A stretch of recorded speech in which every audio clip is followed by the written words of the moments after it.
Bonjour à tous. On a vu plusieurs étapes. On est aujourd'hui, on atteint maintenant la quatrième étape qui est l'étape de la maintenance. Très important de faire durer dans le temps, de pérenniser dans le temps la performance de son système d'irrigation. Comment on peut y parvenir? Dernier élément, l'hivernage et la reprise, ne pas le négliger.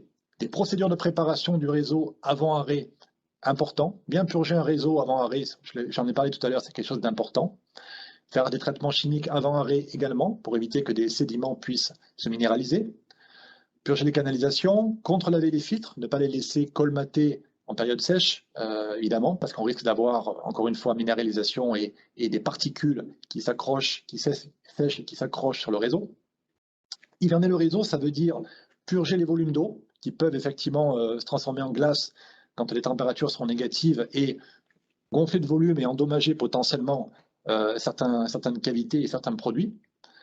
Débrancher le réseau électrique également, débrancher aussi les batteries qui peuvent s'user quand les températures sont basses, débrancher hydrauliquement les capteurs différentiels de pression sur les filtrations automatiques.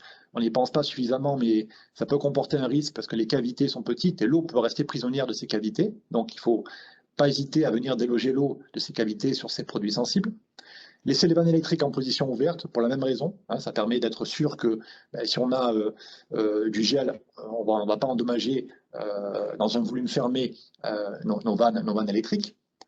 Et la reprise après hivernage, refermer tous les systèmes, bien sûr, contrôler le fonctionnement de chaque organe, et puis vérifier l'absence de fuite. Ça paraît évident, mais c'est quelque chose qui est trop souvent négligé.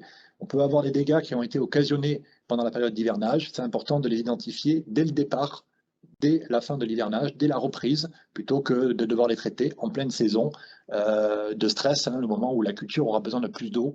Il faut normalement ne plus avoir le moindre problème suite à la période d'hivernage. De la même façon, sur le document maintenance de Netafim, vous aurez des éléments et des conseils plus précis et complémentaires par rapport à ce que je viens de vous dire ici.